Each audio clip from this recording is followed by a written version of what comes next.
Hey Reddit, I never thought I'd be writing something like this, but I need to get this off my chest. My name's Kevin, 38, and until recently, I believed in things like love, marriage, and commitment. It sounds cheesy, but my parents set the bar high. They've been together for 45 years and are still the definition of couple goals. Growing up, I wanted what they had. I thought I found it with Rachel. Rachel, my wife of 10 years, was everything to me. We met in college, and honestly, she felt like my soulmate. We had the same dumb sense of humor, loved the same trashy TV shows, and dreamed of starting a family together. I worked hard to give her the life she deserved. I poured my heart and soul into our marriage. But a few months ago, everything I thought I knew about her, and about us, fell apart. It started small, you know? The late nights at work, the phone glued to her hand, the little lies. I told myself I was being paranoid. Rachel was always chatty and flirty. It's part of what made her so magnetic. But one night, she left her laptop open, and curiosity got the better of me.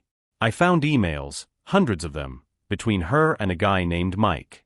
Turns out, Mike wasn't some random stranger. He was married too, and his wife had no clue what was going on. I confronted Rachel, and at first, she tried to gaslight me.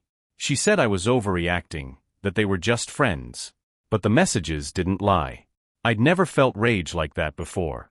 She broke down, admitted they'd been seeing each other for almost a year, and begged me to forgive her. She even tried to blame me, saying I'd been distant and too focused on work. That one cut deep because I worked hard for us. I filed for divorce the next day. I packed my stuff, left the house we'd built together, and haven't looked back. Except, that's not entirely true. There's one thing I can't stop thinking about. Mike's wife Sarah. After I moved out, my life felt like one giant void.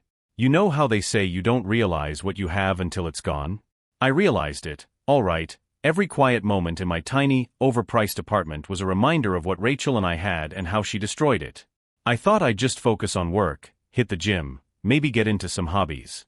None of that worked. All I could think about was Rachel and Sarah.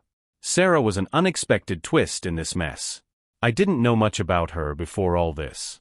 I'd seen her once at a company holiday party Rachel dragged me to, standing next to Mike. She seemed nice, quiet, polite, kind of reserved. The kind of person who seemed completely out of place with someone like Mike, who was loud, overly confident, and had that fake charm that only works on people who don't know better. Back then I thought, good for them I guess. Now I just feel sorry for her. When I found out about Rachel's affair, one of the first things I thought was, does Sarah know? I didn't reach out to her at first because honestly, I was too busy drowning in my own misery. But as weeks passed, the thought of her stuck in my mind. It wasn't just curiosity, it was something darker. I wanted her to know, not just for her sake, but because I wanted Mike to suffer. I wanted him to feel the chaos I was living through. And I'm ashamed to admit it, but I started wondering what it'd be like to talk to Sarah, maybe even meet her. The idea of reaching out became an obsession. I'd imagine how it might play out, me telling her the truth, us bonding over our shared betrayal. I'd picture her looking at me the way Rachel used to, before all the lies. It wasn't just about revenge anymore, it was about filling the emptiness. I started convincing myself that Sarah deserved someone better. Maybe someone like me. It felt sick, but it also felt like justice. The day I decided to reach out to Sarah was weird. I'd been sitting on her Instagram profile for hours. Yes, I found it. She didn't post much, mostly pictures of her dog, a few scenic shots, and some group photos where Mike was always lurking in the background. She didn't look happy in any of them though. Maybe I was projecting, but I felt like I could see it in her eyes. She knew something was wrong. I kept telling myself I was doing this for her, that she had a right to know what kind of man she was married to. But deep down, I knew there was more to it. It wasn't just about helping her. I wanted her to feel what I was feeling, to share my pain. And maybe, just maybe, I wanted her to see me as the one who saved her from a lie. So, I drafted a message. I stared at it for what felt like forever. Hi, Sarah. You don't know me, but I think we need to talk about something important regarding your husband. I'm not trying to hurt you, but I believe you deserve to know the truth. It sounded cold, too formal. I deleted it and started over, this time trying to sound more human. Hey Sarah, my name is Kevin. I know this is out of the blue, but I need to talk to you about something involving Mike. It's not easy for me to say this, but I think it's something you should know. That one felt better, though it still made my stomach churn. I wasn't even sure if she'd reply or if Mike would see it first. But after everything Rachel put me through, I figured, what's the worst that could happen? I hit send and immediately regretted it. My hands were shaking. My mind was racing with worst-case scenarios. Her ignoring me, her telling Mike, Mike confronting me. But then, about an hour later, she replied. "Hi Kevin. This is unexpected. What's this about?" Just seeing her reply made my heart race. I had her attention. Now, I just had to figure out what to say next. I stared at Sarah's reply for a good 10 minutes before I could respond. My mind was running in circles. How do you even begin to tell someone their whole marriage is a sham? I typed and deleted a dozen drafts before finally deciding to rip the bandage off. It's about Rachel. My wife. Or well, my ex-wife now. I found out she and Mike have been having an affair for almost a year. I thought you should know. I hit send and immediately felt my chest tighten. What if she didn't believe me? What if she brushed it off as a misunderstanding? Or worse, what if she defended him? But her reply came quicker than I expected. "What? Are you sure?" I could almost hear the disbelief in her words, the desperate hope that I was mistaken. It hit me harder than I thought it would. Sarah was innocent in all this, just like I'd been, and now I was about to destroy her world too. "I'm sorry, Sarah. I wouldn't be reaching out if I wasn't sure. I have proof, emails, messages. I can show you everything." Her next message came after a long pause. "I need to see it." So, I sent screenshots. The emails, the messages, the ones that hurt the most. I didn't want to overload her, so I chose the ones that left no room for doubt. The ones where Rachel and Mike talked about sneaking around, their getaways, and even mocking me and her behind our backs. When she didn't reply for a while, I started to panic. Did I cross a line? Was she angry at me? But then my phone buzzed. "Can we meet in person?" I wasn't expecting that. I thought she'd need time to process, maybe confront Mike first. But something in me wanted to say yes. This wasn't just about her seeing the proof, it was about finally feeling like I wasn't going through this alone. "Okay. When and where?" Sarah suggested we meet at a coffee shop about halfway between our places. It was neutral territory, and honestly, I was relieved. Meeting her at her house or mine felt too personal. This needed to stay. "I don't know, controlled?" I agreed and spent the next hour trying not to second-guess everything. When I walked into the coffee shop, I spotted her immediately. She was sitting in the corner, nursing a cup of tea, her hands wrapped around it like she was trying to absorb some kind of comfort. She looked exactly how I remembered from that holiday party, quiet, reserved, but now with a sort of heaviness hanging over her. I approached her table, and she looked up. For a second, neither of us said anything. Then she stood, hesitated, and finally extended her hand. "Hi Kevin," she said, her voice soft but steady. "Hi Sarah," I replied, shaking her hand. "Thanks for meeting me." We sat down, and for a moment, it was just awkward silence. I didn't know how to start. Luckily, she did. "So show me," she said, cutting straight to the point. I pulled out my phone, opened the folder of screenshots, and slid it across the table to her. She didn't take it right away, just stared at the screen like it might burn her. Finally, with a shaky breath, she picked it up and started scrolling. Her face didn't change much as she read, but her hands were trembling. She set the phone down after a few minutes and just stared at it. "I knew something was off," she said, almost to herself. "He's been distant for months, but I thought. I don't know, I thought it was work stress or something. I never thought." Her voice broke, and she pressed a hand to her mouth. I wanted to say something, anything, but what do you say in a moment like that? "I'm so sorry, Sarah," I finally managed. "I didn't want to hurt you, but I thought you deserved to know." She nodded, blinking back tears. "Thank you for telling me," she said. Then, almost as an afterthought, "What are you going to do about Rachel?" "Already filed for divorce," I said, trying to keep my voice steady. "I'm done with her." Sarah let out a humorless laugh. I wish I could say the same about Mike. I don't even know where to start. We sat there for a long time, just talking. About Rachel, about Mike, about how blind we'd both been. By the time we left, I felt like I'd known Sarah forever. And for the first time since this nightmare started, I didn't feel completely alone. As we said goodbye in the parking lot, she turned to me and said, "I don't know where this goes from here, but I'm glad you reached out." Me too, Sarah. Me too. After meeting Sarah, something shifted in me. It was like I'd found an anchor in the chaos. We didn't talk every day, but we started texting here and there, checking in, sharing little updates about our lives, that kind of thing. At first, it was about Mike and Rachel. She told me she hadn't confronted Mike yet and was still figuring out how to approach it. I didn't blame her. It's not like there's a handbook for this sort of thing. But soon, the conversation drifted. She asked about my new place. I asked about her dog. We swapped stories about our favorite vacations and the dumb shows we loved to binge. For a while, it felt normal. Almost like we were just two friends getting to know each other. Except we weren't just friends, and the circumstances that brought us together weren't exactly normal. Then one night, she texted me out of the blue. "Do you ever feel like you'll never trust anyone again?" That one hit me hard. I stared at the screen for a while before replying. "Yeah, all the time." It's like the betrayal rewired my brain or something. Her response came quickly. "Same. I keep thinking, if Mike could do this to me, maybe I wasn't enough. Maybe I'm the problem." I could practically feel the pain behind her words. It made me angry, at Mike, at Rachel, at anyone who'd ever made her feel that way. "You're not the problem, Sarah. They are. People like them always think the grass is greener somewhere else, no matter what they already have." She didn't reply for a while, and I started to wonder if I'd overstepped. But then, finally, "Thanks, Kevin. I really needed to hear that." I didn't know it at the time, but that was the moment things started to change. The weeks after Sarah and I started talking were a blur.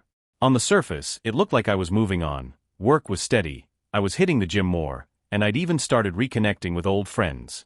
But under all that, I was still restless, like I had unfinished business. Rachel and Mike were living their lives like nothing had happened.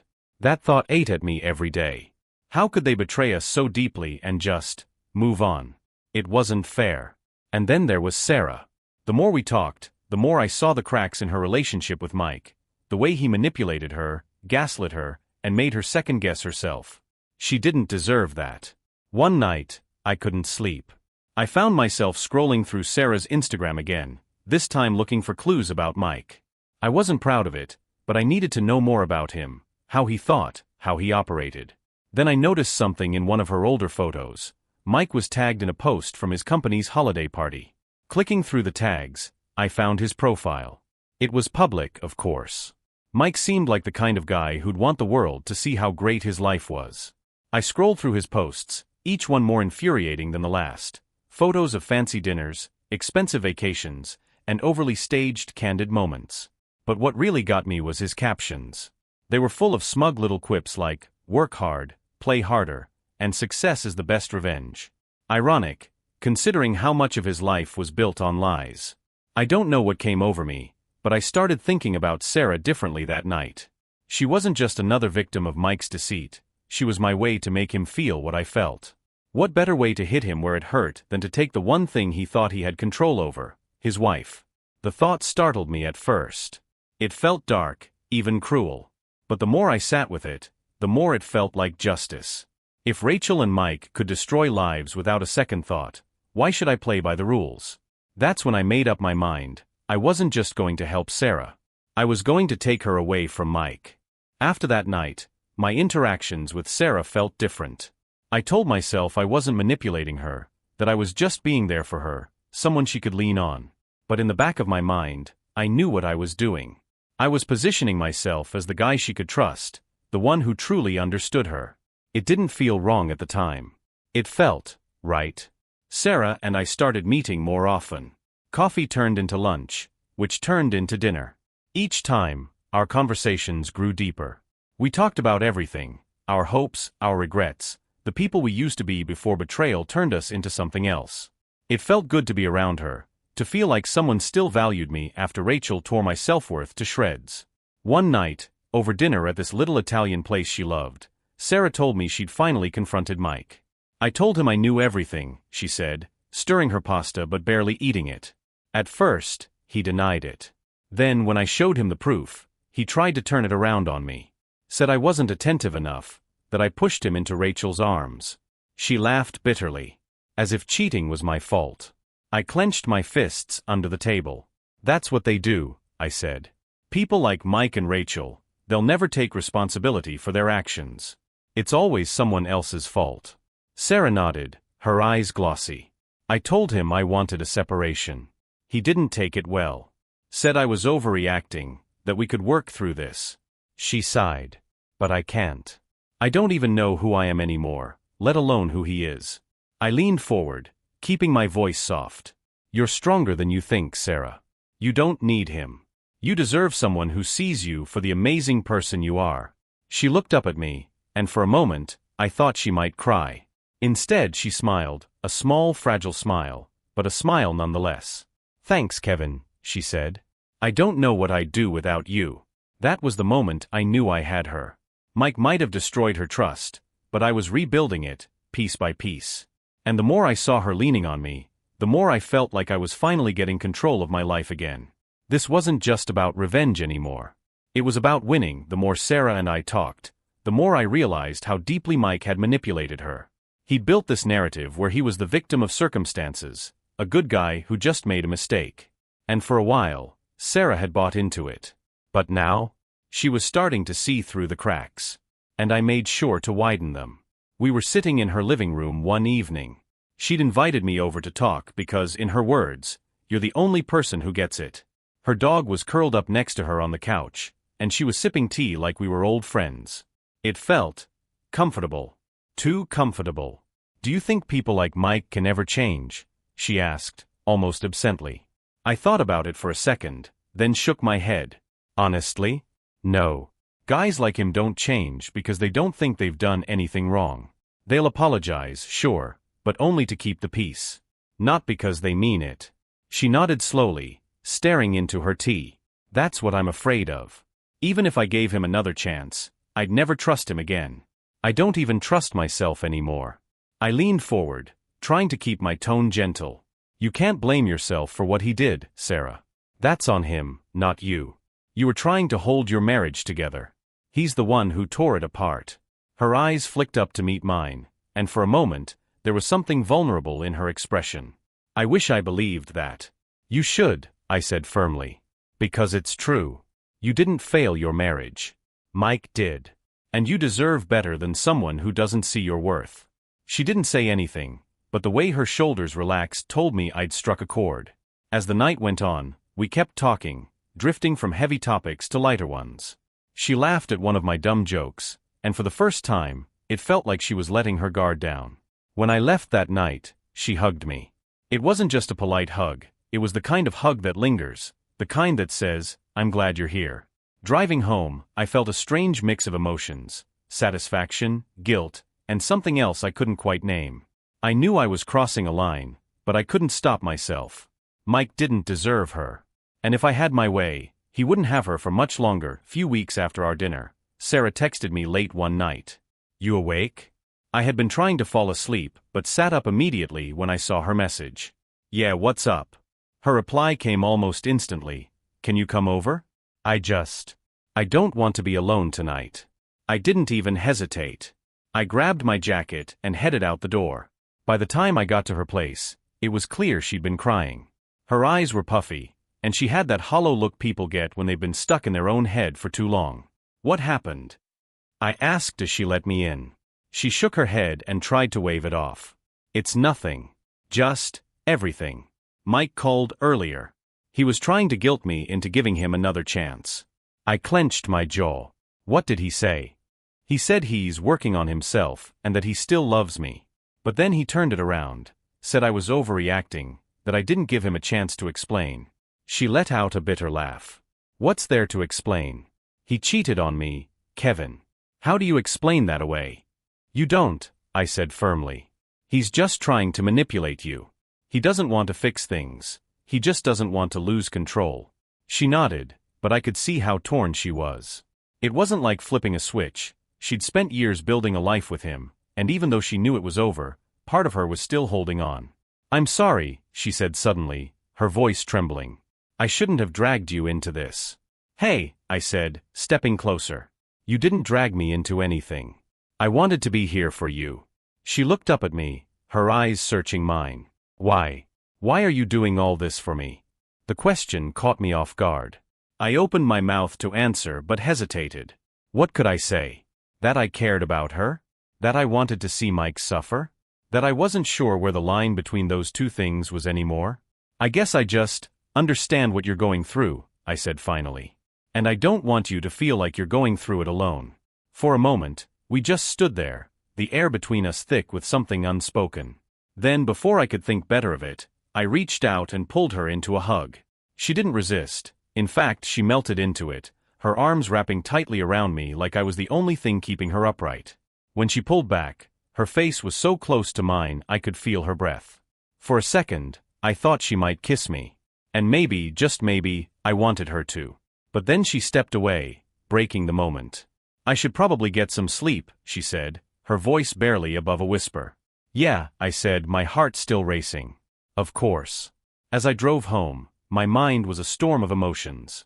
I told myself I was just being a good friend, that I was helping her heal.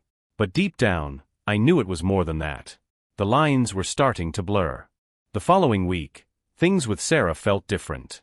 We were texting as usual, but her messages felt warmer, more personal. She sent me a picture of her dog curled up in the sunlight with a caption that read, "Wish I could spend my day like this." It wasn't anything out of the ordinary, but the fact that she shared those little moments with me felt intimate.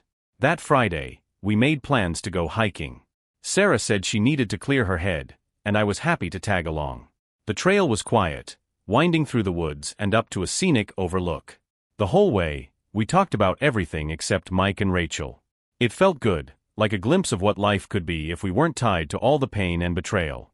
When we reached the top, we sat on a rocky ledge overlooking the valley below. The sun was starting to set, casting everything in shades of orange and pink. Sarah leaned back on her hands, taking a deep breath. "This is exactly what I needed," she said, closing her eyes. "I haven't felt this calm in I don't even know how long." I watched her for a moment, the way the light caught in her hair, the peaceful look on her face. I knew I shouldn't, but I couldn't help it. "You deserve to feel like this all the time," I said softly. She opened her eyes and looked at me. For a second, neither of us said anything. Then she smiled, but it was a little sad. "I don't know if I even remember what that feels like." "You will," I said. "You're stronger than you think, Sarah." She shifted, sitting closer to me. "You always know what to say," she murmured. Before I knew what I was doing, I reached over and brushed a strand of hair out of her face. It was such a small gesture, but it felt massive, like I'd crossed some invisible line. She didn't pull away. In fact, she leaned into my touch, her eyes searching mine. And then it happened. I kissed her. It wasn't planned or calculated. In that moment, it just felt right. Her lips were soft, hesitant at first, but then she kissed me back. For a few blissful seconds, everything else melted away, the betrayal, the anger, the plans for revenge. It was just us. But as quickly as it started, reality came crashing back. Sarah pulled away, her expression a mix of surprise and guilt. I shouldn't have," she stammered, standing up. "Sarah, wait," I started, but she shook her head. "I need some time to think," she said quickly, grabbing her backpack.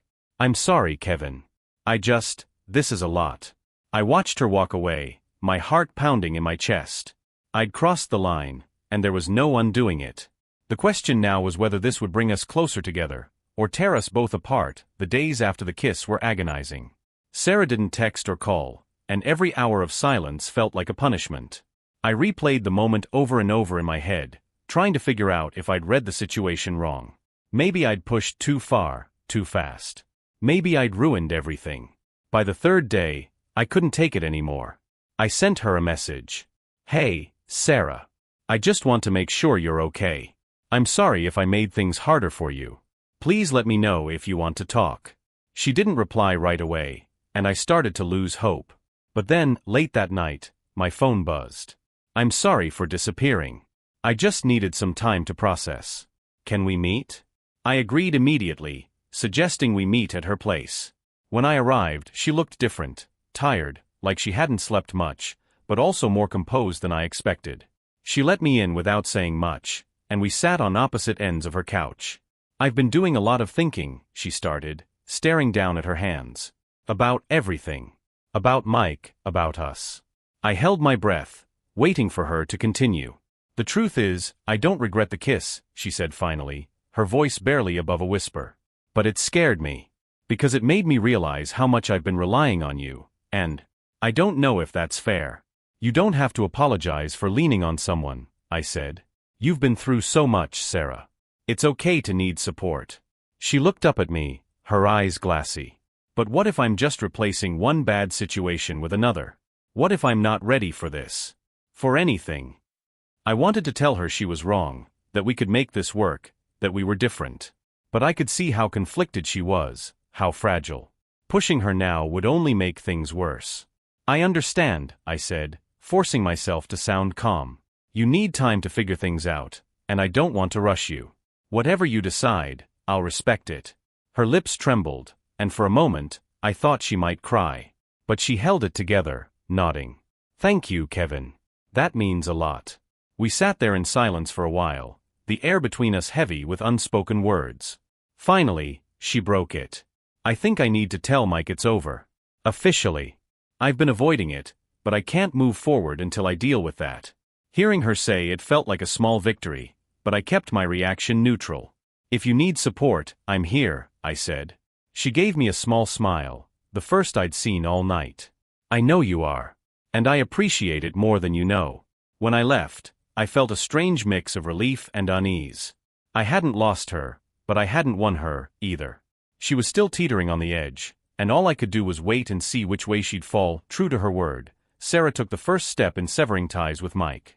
A few days after our talk, she told me she was meeting him to officially end their marriage.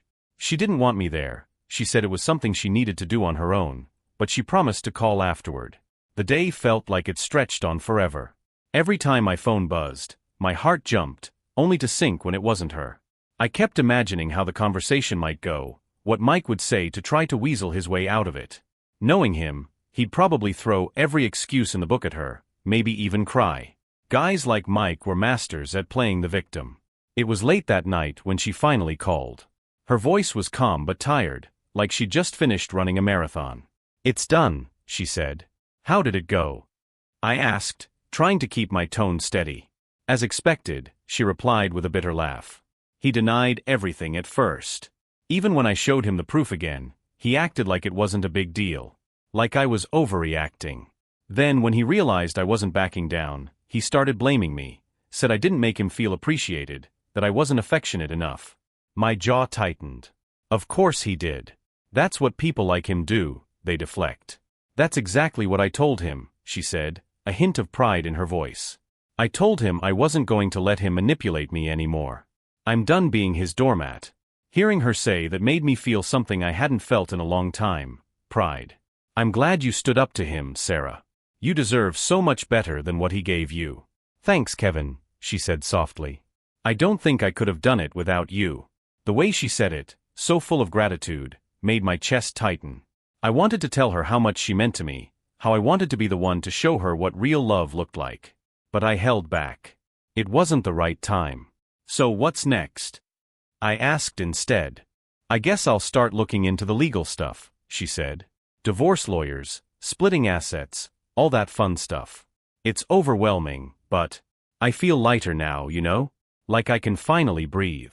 That's a good sign, I said, smiling even though she couldn't see it. It means you're moving forward. Yeah, she said. I guess I am. We talked a little longer, about logistics and next steps, but by the time we hung up, I felt a sense of hope. Sarah was finally breaking free of Mike's grip, and I couldn't help but feel like I'd played a part in that. The question now was, where did that leave us? For the first time in months, things started to feel okay. Not perfect, not healed, but okay. Sarah and I kept spending time together, cautiously navigating this new dynamic between us. There was no official label, no promises, just an understanding that we'd both been broken and were trying to piece ourselves back together, maybe with each other's help. But life doesn't just let you move on, does it? The past has a way of clinging to you, digging its claws in when you're least prepared. It started with a text. I hadn't heard from Rachel since the divorce papers were served, and that was fine by me. I'd blocked her on everything except my phone, partly because I'd forgotten, and partly because I didn't think she'd have the nerve to reach out. But one night, as I was leaving Sarah's place, my phone buzzed with her name. "I need to talk to you. Please, Kevin. It's important." I stared at the message, my jaw tightening. What could she possibly want? For a moment, I thought about ignoring it, but something in me needed to know. Maybe it was morbid curiosity, or maybe it was the part of me that still wanted closure. Against my better judgment, I replied. "What do you want, Rachel?" Her response came quickly. "It's about Mike." Those words hit me like a punch to the gut. My first thought was that she and Mike had fallen apart. Maybe he cheated on her too. The idea brought a bitter kind of satisfaction, but I also felt a flicker of concern. Was this about Sarah? Had Mike told Rachel about us? Against my better instincts, I agreed to meet her. We arranged to meet at a quiet diner on the edge of town, the kind of place where no one would bother us. When I walked in, Rachel was already there, sitting in a corner booth. She looked different, not the confident, put-together woman I'd married, but tired, almost fragile. "Thanks for coming," she said as I slid into the booth across from her. "Let's get this over with," I said, keeping my tone cold. She flinched but nodded. "I don't even know where to start," she said, her voice shaky. "Mike and it's not what I thought it would be." I raised an eyebrow. "Oh? Trouble in paradise." Her lips pressed into a thin line. "You don't have to enjoy this so much, Kevin. Why shouldn't I?" I shot back. "You destroyed our marriage for that guy. Forgive me if I'm not exactly sympathetic." She sighed, looking down at her coffee. "I know I messed up. I know I hurt you. But I didn't realize. Mike's not who I thought he was." I crossed my arms. "What does that mean, Rachel? Be specific." She hesitated, her hands fidgeting with the edge of her napkin. "He's controlling. Manipulative. At first, it was little things, telling me what to wear, who I could talk to. I thought he was just protective, you know? But it got worse. He gets angry over nothing, accuses me of cheating if I'm 5 minutes late coming home." The irony of her complaint wasn't lost on me, but I kept quiet, letting her talk. "And then there's the money," she continued. "He's constantly pressuring me to dip into my savings, to cover for his expenses. He says it's temporary, that he'll pay me back, but I don't know. It feels wrong. Did you really think a guy who could lie to his wife for a year would treat you any differently?" I said, my tone sharper than I intended. Her eyes filled with tears, and for a moment, I felt a pang of guilt. But I pushed it down. She didn't deserve my sympathy. "I didn't know who else to talk to," she said, her voice barely above a whisper. "I feel like I've made the biggest mistake of my life, and now I'm stuck. I needed to tell someone." "Why me?" I asked, leaning back in the booth. "Why not one of your friends?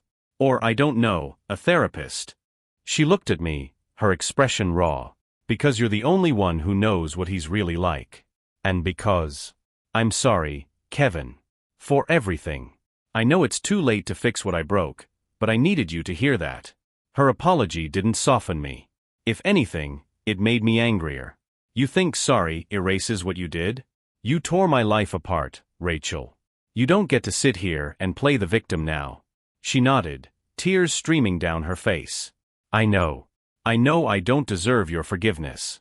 I needed you to know that I regret it. All of it." I stood, tossing a few bills on the table for the coffee I didn't order. "I don't care about your regrets, Rachel. Whatever mess you're in now, it's not my problem." As I walked out of the diner, I felt a storm of emotions, anger, satisfaction, and something I couldn't quite name. I wanted to put Rachel behind me, to focus on Sarah and whatever was growing between us. But the past wasn't done with me yet. After my meeting with Rachel, I couldn't shake the feeling that something was about to spiral out of control. Her apology, Mike's behavior, everything about that night lingered in my mind. It wasn't because I cared about Rachel anymore, I didn't, but her words stirred something in me. If she was falling apart, there was a good chance Mike was too.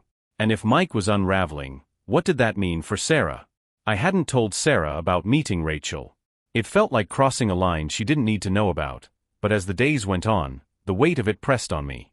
I wasn't sure if it was guilt or the feeling that Rachel's warning, if you could call it that, was something Sarah should hear. Finally, I decided I needed to come clean. I called Sarah and asked if we could talk. She hesitated, but eventually agreed. We met at her place, her dog wagging its tail lazily as I stepped inside. Sarah looked more at ease than she had in weeks, which only made what I had to say harder. "I need to tell you something," I began as we sat on the couch. Her brow furrowed, and she tucked her legs beneath her, leaning in slightly. "What is it?" I took a deep breath. Rachel reached out to me. Sarah's face froze. "When?" "Last week," I said. "She texted me, said she needed to talk. It was about Mike." Her posture stiffened, but she didn't interrupt. I told her everything, how Rachel admitted Mike was controlling, how he'd been draining her financially, how she regretted everything but wasn't sure how to escape him. When I finished, Sarah was quiet for a long time. Her hands were clasped tightly in her lap, and her lips were pressed into a thin line. "Why didn't you tell me sooner?" she asked finally, her voice calm but cold. "I wasn't sure how you'd take it," I admitted. "And honestly, I didn't think it mattered. But the more I thought about it, the more I realized you should know. If Rachel's seeing this side of Mike, it's only a matter of time before he does something drastic." After my meeting with Rachel, the uneasy feeling she left me with didn't go away. Her warnings about Mike rattled around in my brain like a loose bolt, and the more I thought about them, the more I realized she wasn't exaggerating. Mike was a loose cannon, unpredictable and desperate. The kind of person who'd burn the house down just to warm his hands by the fire. I tried to shake it off, telling myself Rachel's problems weren't mine anymore. But then Mike started showing up in Sarah's life again, and ignoring it wasn't an option. The first time he came to her workplace, he stayed outside in the parking lot, leaning against her car like he had every right to be there. Sarah called me, her voice trembling. "He's here," she whispered. "Just standing by my car, like he's waiting for me." "Don't go out there," I said immediately. "Stay inside." "I'm coming." By the time I got there, he was gone, but Sarah was visibly shaken. She hadn't even driven her car home that night. Her coworker had dropped her off instead. I wanted to go straight to Mike's house and end this, but Sarah begged me not to. "He's just trying to get a reaction," she said. "If you confront him, it'll only make things worse." I reluctantly agreed to let it go for now. But then it happened again. And again. Each time, he seemed to get a little bolder.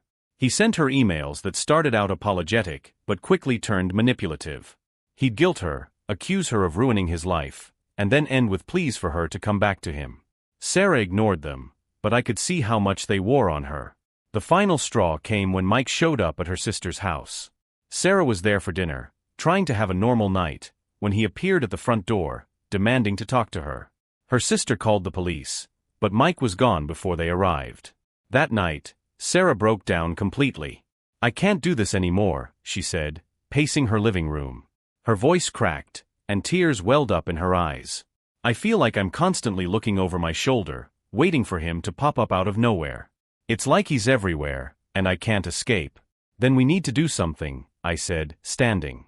"You need to make it clear that he can't keep doing this. A restraining order, something legal." She stopped pacing and turned to me, her arms crossed tightly over her chest. "Do you really think that'll stop him? Mike doesn't care about rules or boundaries." "Then we make him care," I said, my voice colder than I intended. Sarah looked at me, her eyes narrowing. "What are you saying?" I hesitated, choosing my words carefully. "I'm saying we don't wait for him to make the first move. We confront him. Together." She stared at me, her expression unreadable. "You want to provoke him?" "No," I said quickly. "I want to show him that he can't control you anymore. That you're not afraid of him." The confrontation happened sooner than either of us expected. 2 days later, Sarah called me, her voice shaking.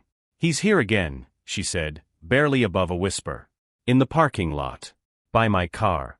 "Stay inside," I said immediately. "Don't go anywhere near him. I'm on my way." When I arrived, Mike was exactly where she said he'd be, leaning casually against her car like it was the most normal thing in the world. He looked up as I approached, his expression twisting into a sneer. "Well, if it isn't the knight in shining armor," he said, his tone dripping with sarcasm. "Leave her alone, Mike," I said, my voice steady but firm. He laughed, pushing off the car and stepping toward me. "You think you can just swoop in and take what's mine? She's not yours," I said, standing my ground. "And she never will be again." Mike's face darkened, his jaw tightening. For a moment, I thought he might actually take a swing at me. His fists clenched at his sides, and his eyes burned with a mix of rage and desperation. But then, just as suddenly, he smirked and shook his head. "You're pathetic, Kevin. Both of you are. Enjoy your little rebound fling. It won't last." With that, he turned and walked away, leaving an eerie silence in his wake. In the weeks that followed, Mike's harassment stopped. Maybe he'd finally realized he'd lost, or maybe he was biding his time.